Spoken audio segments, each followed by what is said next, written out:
राहुल गांधी जी ने बहुत बड़ा मैसेज दिया पूरे देश को कि नफरत के बाज़ार में हमने मोहब्बत की दुकान खोली है। राहुल गांधी अब एक उम्मीद जो था, उम्मीद सबकी अब वो जान बन गया है। देखते देखते राहुल हिंदुस्तान की शान बन रहा है।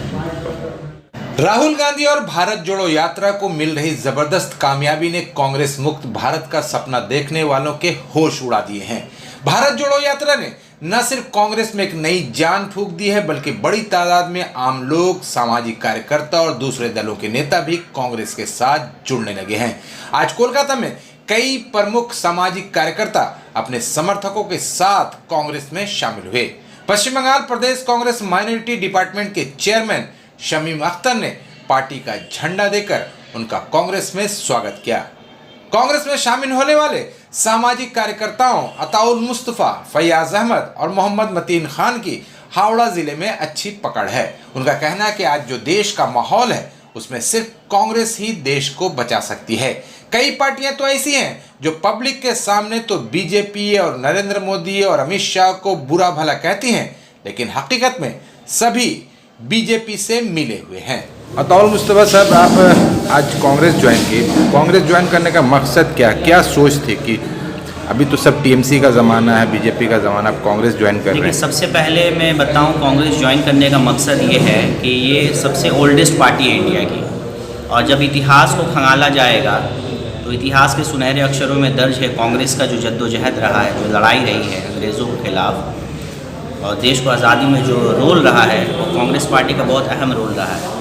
गांधी जी से लेके मौलाना आज़ाद से लेके इतने दिग्गज लोग इस पार्टी के प्रेसिडेंट रहे हैं, इस पार्टी में बड़े बड़े ओहदों में रहे हैं। और राहुल गांधी जी जो संघर्ष कर रहे हैं भारत जोड़ो यात्रा, तो उसको देखते हुए उसका असर है।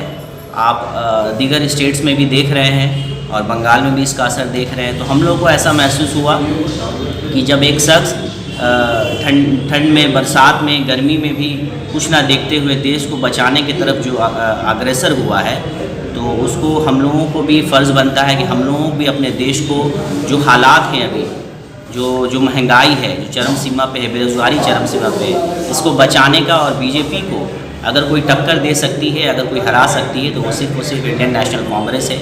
इसी को देखते हुए, इसी को सोच रखते हुए हम लोगों ने इंडियन नेशनल कांग्रेस को ज्वाइन। सोशल वर्कर हैं, सामाजिक कारकुन हैं, तो सामाजिक कारकुन के फिर राजनीति में आपका ये पहला पड़ाव है ना?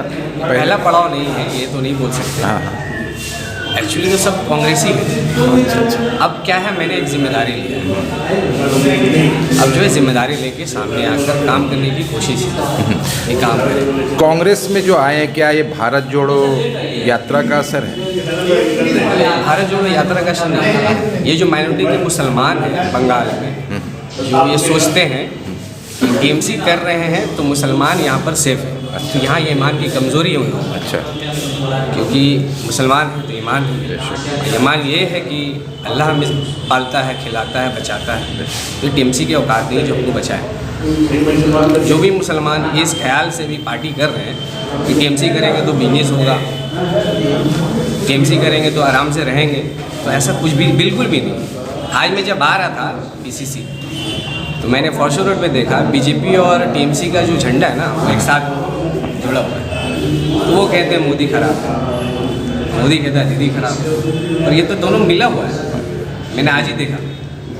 तो ऐसे पार्टी को माइनॉरिटी के जो बोलते हैं कि माइनॉरिटी के साथ हो गए, ऐसे पार्टी के साथ, झूठा पार्टी के साथ, मुनाफिक पार्टी के साथ नहीं रह सकते। मतीन खान साहब ना, आपके कांग्रेस में शामिल होने का क्या मकसद है? दरअसल मकसद मंशा ये है कि जिस तरीके से इस पार्टी के अंदर जो वाकई काबिल लोग हैं अल्हम्दुलिल्लाह, और अगर औरों पार्टियों में लोग काबिल होते हैं तो मुनाफिकत की चाल नहीं चली जाती। तो अल्हम्दुलिल्लाह ये एक ऐसी पार्टी है जिसमें काबिल लोग हैं और कर गुजरने की ताकत रखते हैं, और इनके अंदर वो हिम्मत है, जब भी कोई परिंदा जब प्रवास करना चाहता है तो उसे हिम्मत और हौसले की ज़रूरत पड़ती है।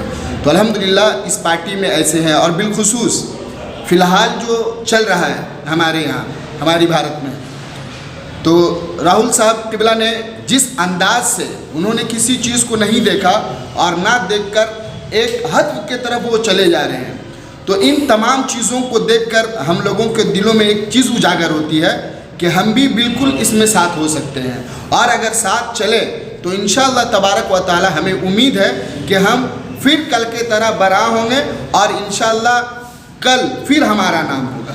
बस यही मकसद मंशा लिए हमने इस पार्टी को ज्वाइन किया। मतीन साहब, अभी कहा जाता है कि मुल्क में डर का माहौल है जी, कहीं बीजेपी का डर है, यहाँ भी कहा जाता है कि टीएमसी का डर है। इस डर के माहौल में आपने कांग्रेस का हाथ थामने की कोशिश की, आपको क्या डर नहीं लगता? देखिए, डरना तो सिर्फ उस ज़ात से है जिसने मुझे पैदा किया, और लोगों की डर क्या कहना अलगर्ज। लेकिन जहाँ तक के डर की बात है, वो एक अलग मुअम्मा जो है इस पूरे भारत में देखा जा रहा है, जहाँ पे बीजेपी हो या टीएमसी, मैं कहूँ तो किसे अच्छा कहूँ, ना ही सनम ही मिलता है ना ही खुदा ही मिलता है। तो मैं वो रास्ता इख्तियार करूँ जहाँ मुझे सब मिल जाए। और जहाँ तक के डर की बात रही है, तो हम लोग निडर हैं और डरते हैं सिर्फ खुदा की ज़ात से। वो हमारा खालिक है, उसके ही इशारे से कुछ हो सकता है, वरना कहीं कोई डर नहीं है हमारी सोच के एतबार से। शमीम साहब ने कहा कि अभी आप लोग को तीनों को बड़ी जिम्मेदारी देंगे, तो बड़ी जिम्मेदारी निभाने के लिए आप लोग तैयार हैं? बिल्कुल। दरअसल बात क्या है कि शमीम साहब क़िबला बहुत ही काबिल और एक बहुत ही सोच विचार के लोग हैं अल्हम्दुलिल्लाह। और उनके साथ जो मैं देखता हूँ, शमीम साहब के साथ और जो लोग हैं अल्हम्दुलिल्लाह, उनके अंदर एक जो है ना अखलाकियत है। अब सुने होंगे कि जब भी किसी ने तलवार उठाया है तो सिर्फ सर काटा गया है, लेकिन जब हम अखलाक की तलवार उठाते हैं तो बिल्कुल हमारे सामने सर झुकता है। तो हम लोग वैसे ही लोगों के साथ काम करना चाहते हैं, क्योंकि शमीम साहब क़िबला और हमारे बिरादर कबीर हैं, जो मैं नाम से अभी वाकिफ़ नहीं हूँ, अल्हम्दुलिल्लाह इन लोगों की सोच और जो अखलाक है बड़ा ही खूबसूरत है। और ये खूबसूरत अखलाक के ही बलबूते पर हम लोगों ने इनसे जुड़े, और जो शमीम साहब क़िबला कहें कि हम लोग एक बहुत बड़ी जिम्मेदारी देंगे, अल्हम्दुलिल्लाह हम लोग उस जिम्मेदारी को बखूबी अंजाम तक पहुँचाने की कोशिश करें। इस मौके पर पश्चिम बंगाल प्रदेश कांग्रेस माइनॉरिटी डिपार्टमेंट के चेयरमैन शमीम अख्तर ने कहा कि अब लोगों को समझ में आ गया है कि कांग्रेस को छोड़कर बाकी सभी दल उन्हें बेवकूफ बना रहे हैं।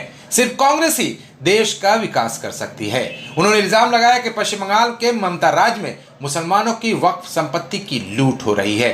शमीम अख्तर ने कहा कि मेरा लक्ष्य वक्फ संपत्तियों को लूट से बचाकर उनकी हिफाजत करनी है। इस लड़ाई में मुझे कामयाबी भी मिल रही है, लेकिन जब तक वक्फ संपत्तियों की सुरक्षा पूरी तरह सुनिश्चित नहीं हो जाएगी, तब तक हमारा आंदोलन जारी रहेगा। शमीम भाई, आज जो ज्वाइनिंग हो रही है इसके बारे में बताएं।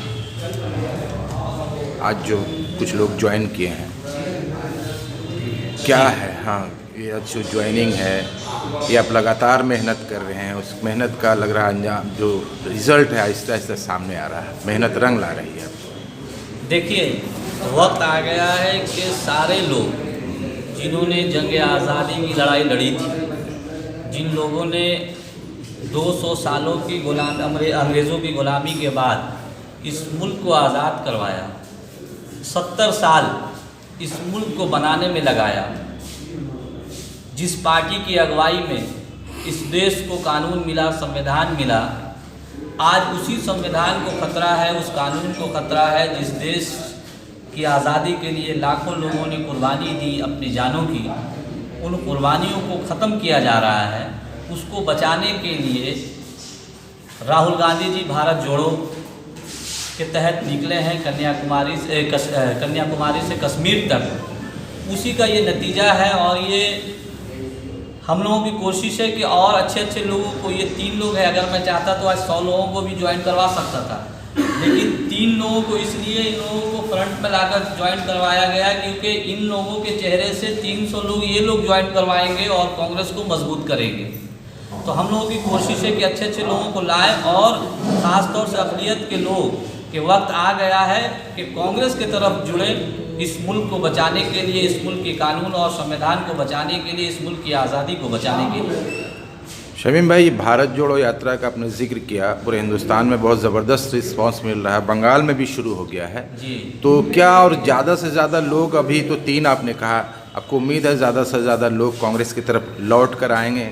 बिकॉज एक टाइम में सब कांग्रेस ही करते थे, घर वापसी होगी? जी, आप रास्ते में निकले ना, हर आदमी भी देखिए राहुल गांधी को फोटो देखकर, राहुल गांधी के फोटो को देखकर कहते हैं कि अरे ये मुद्दा बहुत खट रहा है। वाकई में ये जो है ना, इस देश के प्रधानमंत्री बनने के लायक, इस मुल्क को कोई बचा सकता है। आज के तारीख में फिरका परस्तों से तो ये राहुल गांधी ही बचा सकते हैं। ये आम लोगों की राय है, ये मेरी राय नहीं है। मैं कांग्रेसी हूँ इसलिए मैं बोल रहा हूँ, ऐसी बात नहीं है। सारे लोग आप चलते फिरते लोगों से, नौजवानों से आप उनका ख्याल जाहिर करेंगे तो वो लोग यही बात कहेंगे कि राहुल गांधी आज इस मुल्क को बचा सकते हैं। यहाँ भारत जोड़ो इसलिए है कि लोग एक दूसरे से नफरत कर रहे हैं, नफरत नहीं हो रहा। जैसे राहुल गांधी जी ने कहा कि कुछ मोदी मीडिया के लोग हैं जो ये 24 घंटा हिंदू मुसलमान करके दिखाते हैं और नफरत फैला रहे हैं।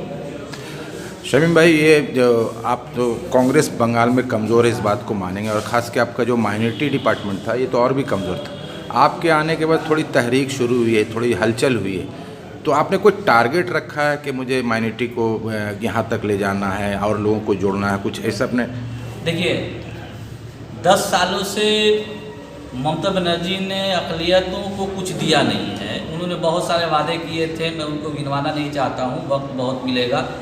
उन्होंने मैं ये सवाल कर रहा हूँ बंगाल के मुसलमानों से, अक़लियतों से, कि वो ये ईमानदारी से सोचे कि ममता बनर्जी ने हमें क्या दिया 10 सालों में।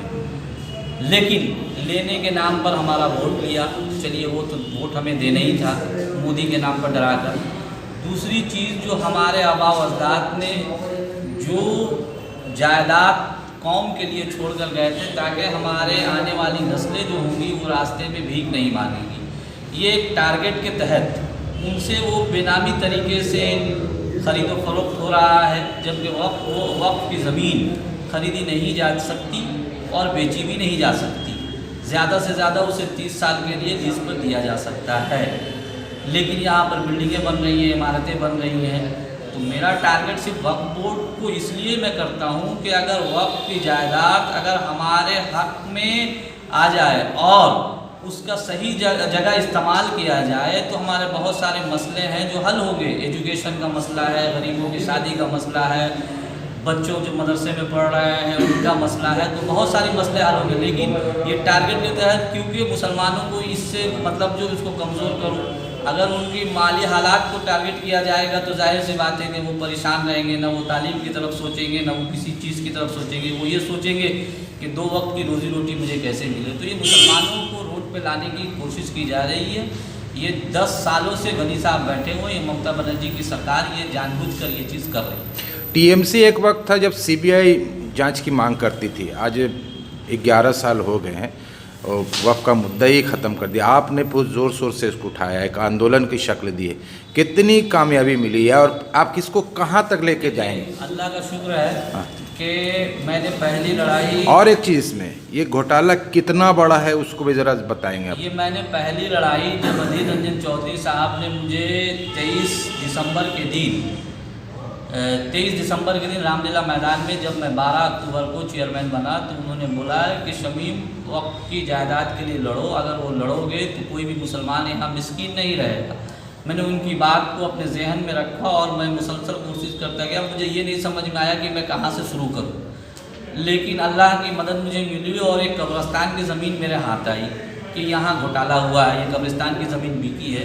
आप लोगों का बहुत बड़ा उसमें रोल रहा है कि आप लोगों ने मेरी मदद की, बहुत बढ़ चढ़कर, और ख़ासतौर से पैगाम टीवी की तरफ से कि हर जगह आप लोग रहें। उस जगह को अल्लाह का शुक्र, मैं शुक्र अदा करता हूँ और आप लोग की दुआ का असर है कि वो जगह आज बंद है। जाकर देखिए 39 कौन सी जगह? हाँ, 39 दरगाह रोड, जहाँ द ब्लैक के नाम से प्रोजेक्ट हो रही थी, वो बिल्डिंग काम होना वक्फ बोर्ड ने बंद करवा दिया प्रेशर में आकर। जब मैंने पिछले महीना ना ये वक्फ बोर्ड के सामने धरना दिया था, उसके बाद उन्होंने 7 को मैंने धरना दिया था, 8 को उन्होंने नोटिस करके उसको बंद करवाया। हाई कोर्ट भी चल रहा है। मैं पिछले हफ्ता मर्लिंग में गया था, एक मर्लिंग कंपनी है जो गंगेश गार्डन उसको ख़रीदा है, वो आपको चितला की तरफ में है, 117 नंबर वार्ड पड़ता है। मैं वहाँ देख कर आया हूँ। वहाँ जब मैं पहुँचा तो वो लोग परेशान हो गए। वो काम को भी मुझे बंद करवाना है। काम बंद करवाना मेरा मकसद नहीं है, क्योंकि वो नाजायज़ तरीके से हमारी जायदादों को हड़प करने की कोशिश की जा रही है, इसलिए बंद करवाना है। और जो हमारा जो टारगेट है, इसको पूरे बंगाल लेवल पर ले जाना है, लोगों को उनको बेदार करना है। और हमारा जो सबसे बड़ा टारगेट ये होगा कि वक्त जो कानून बना है उस कानून में तब्दीली लाया है। उसमें बहुत सारी खामियां हैं। अशफाक साहब हैं, बहुत अच्छे ढंग से इसको उठा रहे हैं, अब अताउल मुस्तफ़ा साहब भी हैं और भी हमारे बहुत सारे वकील लोग इसको देख रहे हैं। तो इंशाल्लाह मैं जनवरी में जब कोर्ट खुलेगी तो इसके बाद से मैं एक बड़े पैमाने पर इसको मतलब बेदारी तरीके से मैं लोगों के सामने ले जाऊंगा और एक केस फाइल भी करूंगा कि इस कानून को बदलने की ज़रूरत है, यहाँ ये कमी है, इसको पूरी की जाए, तभी ये रुकेगा, नहीं तो ये रुकेगा नहीं। मैं कितने को पकड़ता रहूँगा, नहीं पकड़ में आएगा। वहीं कांग्रेस के युवा नेता समीर आलम ने कहा कि भारत जोड़ो यात्रा से बीजेपी और उसकी सहयोगियों की नींदें उड़ गई हैं। राहुल गांधी ने भाजपा और आरएसएस विरोधी तमाम दलों को भारत जोड़ो यात्रा में शामिल होने के लिए आमंत्रित किया है। इसके बावजूद कई विपक्षी दल भारत जोड़ो यात्रा में शामिल होने से इनकार कर रहे हैं, जिससे साफ पता चल रहा है कि ये दल असल में बीजेपी और आरएसएस विरोधी नहीं हैं।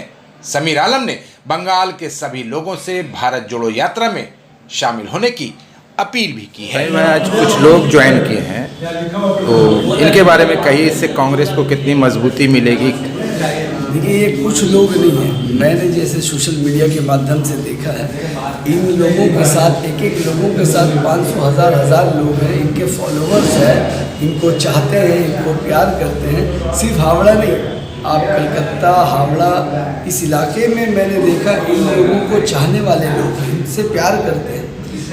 जहाँ भी देखता हूँ सोशल काम जहाँ भी होता है, ये सभी लोग को देखते हैं कि एकदम फ्रंट फुट में रहकर काम करते हैं। तो इससे हम लोगों के लिए अच्छा है कि जो समाज को जो समझे और समाज में जो अच्छा काम करने की चाहत रखते हैं, ऐसे लोग जब कांग्रेस में आएंगे तो कांग्रेस और मजबूत होगा, क्योंकि हमारी विचारधारा ही ऐसी है। हमें भीड़ की ज़रूरत नहीं है, हमें क्वांटिटी नहीं, हमें क्वालिटी की ज़रूरत है, और वो क्वालिटी इन लोगों में है। अच्छा, बीजेपी की तरफ से या टीएमसी की तरफ से कहा जाता है कि कांग्रेस कहाँ है? आप जवान हैं, आपको कांग्रेस का मुस्तकबिल कहाँ नज़र आता है? देखिए, जो लोग कहते हैं कि कांग्रेस कहाँ है, वो आके देखें कि हर नौजवानों के दिल में है, और 100 से ज़्यादा दिन हो गए हैं जो लोग कांग्रेस मुक्त भारत की बात करते थे। हर कदम पे राहुल गांधी को कामयाबी मिल रही है, और वो कह रहे थे कि साउथ में है, जैसे हिंदी बेल्ट में आएंगे तो ख़त्म हो जाएगा, आने के बाद और ज़्यादा जन समर्थन मिल रहा है। तो ये पता चल रहा है कि कांग्रेस इस देश के दिल में है, इस देश के कोने कोने में है, कण कण में है। जो ये सोचते हैं ना, ये बात कौन कहते हैं पता है? हमने पढ़ा है, अपने बुजुर्गों से सुना है, अंग्रेज़ यही कहते थे, उन्हें भी बहुत गुमान था अपने ताकत पे कि ये 72-73 लोग क्या कर लेंगे, और उसी कांग्रेस ने उनको भगा दिया जिनका सूरज नहीं डूबता था। और अंग्रेज़ भी कहते थे कांग्रेस मुक्त भारत, बीजेपी कहती है, आरएसएस कहती है कि कांग्रेस मुक्त भारत, और ममता बनर्जी कहती है कि साइन बोर्ड को दे दो कांग्रेस मुक्त भारत। आखिर क्यों आज़ादी से पहले ही से वही भाषा को लेकर आज चलते आ रहे हैं? मतलब ये अंग्रेज़ों की आइडियोलॉजी एक है इस देश में जो कांग्रेस को ख़त्म करना चाहती है, और एक तरफ है गांधी जी, मौलाना अबुल कलाम आज़ाद की आइडियोलॉजी जो कांग्रेस को और भारत को जोड़ना चाहते हैं। राहुल जी ने भी कहा कि हमारी लड़ाई विचारों की लड़ाई है, 2 विचारधारा है इस देश में, अब देखना है कि उस विचारधारा में कौन जीतेगा।